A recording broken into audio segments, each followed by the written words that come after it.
저는 유튜브와 여러 방송 매체에서 활발한 활동을 하고 있는 약사 유튜브 팬이었던 한 사람입니다. 제가 그 사람에 대한 이야기를 하려는 이유는 저에게 씻을 수 없는 상처를 준 그 사람이 약사를 대표하며 계속 유튜브와 방송 활동을 하고 제가 인터넷을 끊지 않는 이상 계속 그 근황을 알게 되는 자체가 너무나 큰 고통이었기 때문입니다. 혼자 있고 견디며 살아보려 했지만 그 사람을 볼 때마다 자꾸만 상처가 되새김질되고 마음이 아파 혼자 묻어두고 살기는 어렵겠다는 생각을 했습니다.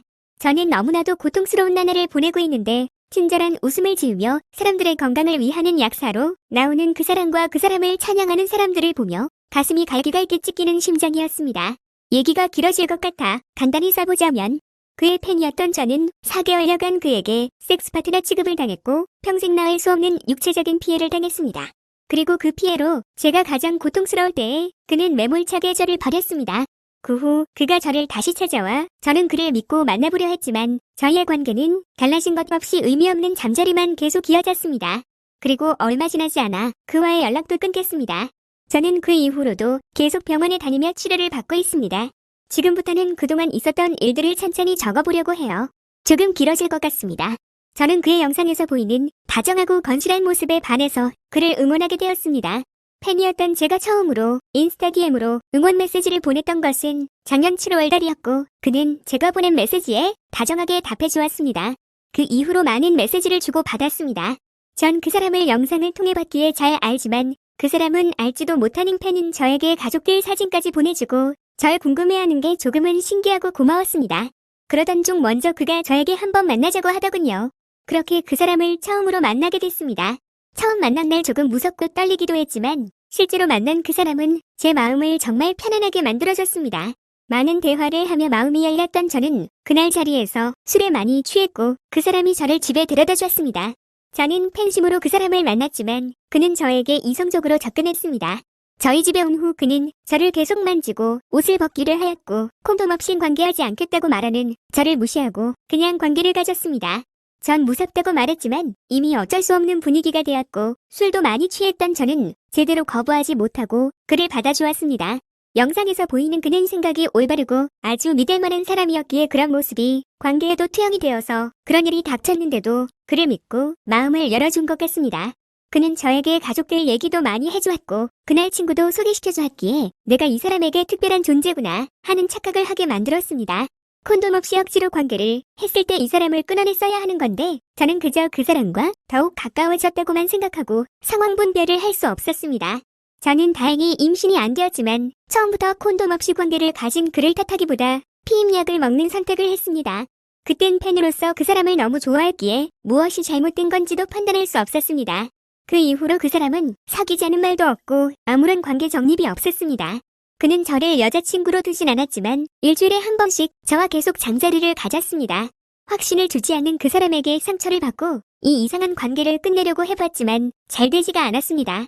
제가 영상으로 본 그 사람은 여자를 아껴주고 진실하게 대하는 사람이라 생각했기에 설마 저를 섹스 파트너로 취급을 할 수 있는 사람이라곤 짐작조차 할 수 없었습니다.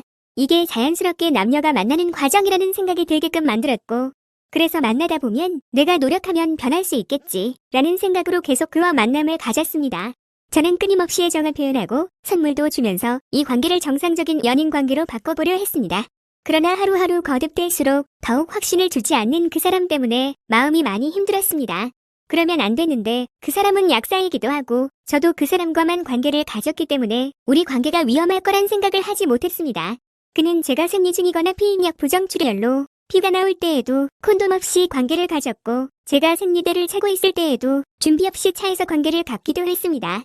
제가 생리 중에 해도 되냐고 물어보면 오히려 더 안전하다며 저를 안심시켰습니다. 약사가 하는 말이고 제가 좋아하는 사람이 하는 말이니 저는 아무 의심 없이 믿었습니다. 그렇게 만남을 지속하던 중 그가 어느 날 밑에 물집 들이잡혔다며 헤르페스가 올라온 것 같다 했습니다. 저는 헤르페스를 걸린 적이 없어 어떤 건지 잘 몰랐습니다. 그게 뭐냐고 물으니 별거 아니라고 저에게는 병원에 갈 필요가 없다고 했습니다. 저는 그 사람이 말렸지만 병원에 갔고 너무 늦은 시간에 가서 STD 검사는 받지 못했지만 작년 검사지를 달라고 해서 헤르페스가 있는지 여부를 확인하였습니다. 작년 결과에는 헤르페스가 없었습니다. 바보 같아 보이겠지만 저는 그를 만나는 동안 철저히 의리없고 저를 떠보는 그의 행동에 제 몸에 이상이 있어 그 사람을 아프게 한 건 아닐까라는 생각을 먼저 하고 그동안 멀쩡했던 제 몸을 의심하기까지 했습니다. 그때까지만 해도 제겐 아무 증상이 없었지만 걱정이 됐던 저는 다음날 바로 다시 병원에 가서 STD 검사를 받았습니다.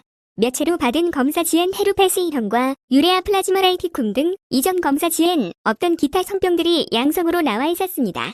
너무나도 무서웠습니다.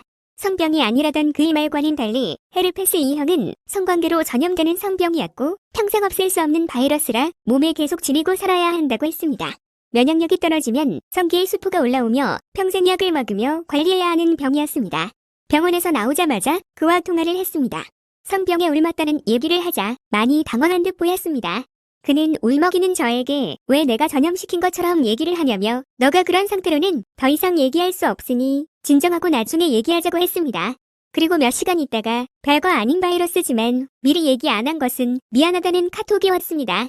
저는 그 사람이 밉다기보다 그 사람의 위로가 절실히 필요했습니다. 그땐 그의 말은 전혀 위로가 되지 않았지만 의지할 사람은 또 그 사람밖에 없으니 화를 내지도 못했습니다. 만나는 동안 저는 그에게 서운함이나 힘듦을 표현하기가 너무나도 어려웠고 그저 항상 웃고 있는 기쁨조 같은 역할이었습니다. 병원에 갈 때부터 온몸이 푹 젖을 정도로 식은땀이 나고 몸이 시린 게 긴장해서 그런 건 줄만 알았는데 알고 보니 헤르페스 A형의 초발 증상이었습니다. 그렇게 오한이 들고 토가 나올 것 같은 증상이 있었고 며칠이 지나고부터는 정말 아파서 아무것도 할 수 없는 상태가 됐습니다. 밑에가 빠질 듯이 아프고 뜨거운 열감이 계속 있더니 나중엔 칼로 난도질을 하는 것처럼 아팠습니다. 생리 중이라 어쩔 수 없이 뒷물을 하느라 물을 대면 칼로 쑤시는 통증이 느껴졌고 화장실에 가는 것도 고통이라 물도 커피도 먹지 못했습니다. 며칠을 24시간 내내 온몸이 아프니 건강한 생각을 할 수 없어 원망하는 마음만 커졌고 살면서 처음으로 죽고 싶다는 생각을 했었습니다. 간호를 바란 것도 아니고 위로와 진심 어린 사과만 있었어도 죽고 싶은 마음은 들지 않았을 겁니다. 약만 먹고 혼자 견뎠지만 수포만 안 나게 할 뿐 몸이 아픈 건 항바이러스제도 소용이 없었습니다. 병원에 가지 말라던 그의 말을 믿고 정말 병원에 가지 않았다면 영문도 모르고 그 고통을 생으로 겪어야 했을 겁니다. 내가 앞으로 면역력이 떨어질 때마다 이런 일을 겪을 수 있다니 너무 무서웠습니다. 이게 시작이라는 게 그 사람에게 아프다고 말하니 나는 안 아픈데 이상하다고만 말하고 연락이 없었습니다. 나중에 알고 보니 그는 그 시간 약대생들에게 차를 돌리고 다음날은 여성 건강 모임에 참석했더군요. 통증에 아파라 죽을 것 같아서 약 먹고 자다 일어났는데 그 사람에겐 연락 한 통 없이 그 사람의 유튜브와 인스타에서 그걸 봤을 때 제 심정은 정말이지 죽고 싶었습니다. 그렇게 대외적으로는 사람들을 챙겨주고 여성 건강 생각한다는 사람이 왜 만나는 여자 건강은 신경도 안 쓰고 회피했는지 묻고 싶어요. 영상에서 항상 어얏 뭐라는 배지까지 달고 일하던데 도대체 난 뭐였는지 이렇게 아플 거라면 얘기라도 해주지. 그에게 카톡을 보냈습니다. 그동안 무수히 하고 싶었던 얘기지만 못했던 말이었습니다. 우리가 대체 무슨 사이냐고. 그는 지금 너무 바쁘고 자신에게 중요한 순간이라 여자친구를 만들고 싶지 않다고 했습니다. 저는 너무 그다운 답변이라 더 이상 실망할 것도 없었고 받아들였습니다. 그렇게 이 관계를 끝냈다고 생각했고 저는 통증과 사람에 대한 배신감으로 죽고 싶단 생각만 하며 지냈습니다. 그러다 며칠 뒤 그 사람이 새벽에 집에 찾아왔습니다. 선물을 두고 가기도 하고 손편지와 약을 갖다 주기도 했습니다. 몸이 성치 않고 의지할 곳 없던 저는 그런 그의 모습에 바보같이 또 마음을 열고 그를 다시 믿어보고 싶었습니다. 그래서 그를 다시 받아주기로 했습니다. 하지만 그 사람은 여전히 제대로 된 관계 정립이 없었고 계속 용서를 구하고 사과하겠다던 모습은 온데간데 없었습니다. 책임과 의무는 없이 그저 시간 날 때 섹스할 수 있는 사람 취급은 더 이상 받고 싶지 않았기에 제가 그만하자고 했습니다. 그런데 그가 집에 또 찾아왔습니다. 몇 마디 다정한 말들을 하고 저를 안아줬고 관계를 했습니다. 저도 제가 정말 바보 천치라 생각합니다. 좋아서 계속 받아줬지만 스스로 자해하는 기분이었습니다. 이 관계를 아무리 바꿔보려고 미친 듯이 노력해도 저는 그 사람한테 그냥 섹스 파트너일 뿐 그와 어떠한 감정 소통이나 서로 건강한 방향으로 이끌어주는 그런 연인은 절대 될 수 없었습니다. 항상 밤늦게 만나 집에서 관계 후 골아떨어져 자다 서둘러 떠나는 그 사람을 보면서 제가 마치 오피스텔 성매매를 하는 여자처럼 느껴지기까지 했습니다. 자꾸만 가치 없이 느껴지는 저를 보면서 엄마가 날 이렇게 살라고 낳아주신 게 아닐 텐데 너무나 미안하고 죄송스럽다는 생각을 했습니다. 다시 만난 후에도 몇 번을 잠만 자는 관계가 이어지고 저의 몸과 마음은 계속 다쳤습니다. 그의 여자친구가 되지 못해서 슬펐던 게 아닙니다. 절 사람으로 존중해주길 바랬을 뿐입니다. 아무리 노력해도 달라지지 않는 관계에 지쳐버린 제가 연락을 하지 않으니 그 사람도 이유도 묻지 않고 더 이상 연락을 하지 않더군요. 사귀자 만나자는 얘기도 없이 끌고 왔던 관계이기에 끝도 허무했습니다. 여기까지가 그 사람과 저의 이야기입니다.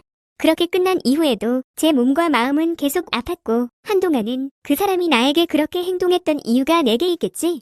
라고 생각하며 이 엉망인 관계의 문제점을 저에게 찾으려고만 했습니다. 그리고 그 사람을 목 놓고 계속 상처받으면서도 만난 저를 끝없이 원망했습니다. 저는 아마도 내가 좋아한 사람이 그렇게 나쁜 사람은 아닐 거란 증명을 하고 싶었던 것 같습니다. 제 선택이 잘못됐던 게 아니라고. 제가 영상으로 본 사람은 이런 사람이 아닌데 이런 행동을 하게끔 만드는 제가 잘못된 게 아닐까? 스스로를 자책했습니다. 영상 속 그 사람은 너무나 똑똑하고 다정한 사람이었으며 저에게 항상 당당한 태도를 했던 사람이었기에 저도 저에게 그런 행동을 한 그를 믿고 싶지가 않았고 인정하기가 어려웠습니다. 그가 잘못된 걸 인정하기보다 저를 탓하게 되더군요. 한 달을 몽땅 버리고 아파하며 울며 지내기도 했고 저를 엉망으로 망치고 일부러 바닥으로 몰고 가서 힘들어하기도 했습니다. 그렇게 오랫동안 아프고 혼자 힘들고 나니 그 이후엔 조금씩 살고 싶다는 생각이 들었습니다. 그리고 제 잘못은 단지 순수하게 그 사람을 좋아했고 좋아하면 다 참고 받아들여야 하는 줄로 알았던 게 잘못이라면 잘못이었던 걸 깨달았습니다. 그와 제가 정상적인 연인 관계였고 실수로 성병을 얻고 또 합의하에 자연스러운 이별을 겪었다면 그 과정 역시 고통이었을 테고 마음은 다쳤겠지만 어쩔 수 없던 일이라 생각하며 마음속에 묻어두고 살았을 겁니다. 그가 끝까지 마음의 상처를 보듬어줬다면 저에게 성병을 줬을지라도 한때 만났던 사람이니 행복을 빌어줬을 거예요. 하지만 사귀자는 말 한마디 없이 그동안 절 섹스 파트너 취급하며 마지막까지도 인간적인 매너 없이 끝낸 사람이 준 상처는 묻어두기가 힘든 것 같습니다. 이미 자신에게 성병이 있는 걸 인지하면서도 최소한의 안전장치도 없이 계속 관계를 하고 미리 얘기도 해주지 않았던 것, 제가 성병에 옮은 걸 알고 회피하며 절 버렸던 것, 그리고 다시 찾아와서도 저를 그저 잠자리 도구로만 생각하며 자신의 즐거움만을 위해 절 이용했던 것, 이 모든 것들은 그 사람에게 얻은 육체적인 피해보다 더 아픈 마음의 상처입니다. 누구보다 의학 지식이 있고 방송 매체에서 항상 건강과 예방을 강조하는 그 사람이 어떻게 나에게 그런 짓을 한 건지 지금도 믿기지 않습니다. 의학 지식 따위 없더라도 저를 존중하는 마음이 조금이라도 있었다면 그러지 않았을 거라 생각합니다. 그에게서 직업을 떠나 인간적인 실망을 지울 수가 없습니다. 저는 제 병이상 관계로 옮겨지는 거라 앞으로 제가 좋아하는 사람을 아프게 할 수도 있다는 것이 제일 슬픕니다. 그 사람은 그런 생각조차 안 했을 테지만 저는 그게 제일 걱정이 됩니다. 앞으로 누굴 만나도 그 사람을 이해시켜야 하고 전염시킬 수도 있고 사랑하는 사람을 아프게 할 수도 있다는 두려움이요. 제가 이 글을 쓴 가장 큰 이유는 그 사람이 적어도 부끄러움을 느꼈으면 좋겠다는 것입니다. 정말 여성 건강 생각하고 사람 건강 생각하는 약사였다면 일말의 부끄러움은 갖고 살아가길 바랍니다. 그리고 저는 어쩔 수 없이 평생 바이러스를 안고 가는 몸이 됐지만 다른 제2의 피해자가 다신 생기지 않길 바랍니다. 이 글을 쓰기까지 너무나 많은 고민을 했습니다. 제 스스로 아픈 기억을 끄집어내고 한동안 힘들지 않을까? 지금도 걱정돼요. 그냥 혼자 있는 게 나에게 더 좋지 않았을까? 후회할지도 모르겠어요. 하지만 더 이상 자책하지 않고 다시 조용하고 평온하게 살았던 평범했던 옛날의 저로 돌아갈 겁니다. 아직도 제 몸과 마음이 다친 게 회복되지 않았지만 전 잘 견뎌내고 극복할 거예요. 최대한 감정 없이 써보려 했는데 글 쓰는 내내 자꾸만 울컥하는 마음이 들어 어떻게 보일지 모르겠습니다. 장황한 긴 글 읽어주셔서 감사합니다.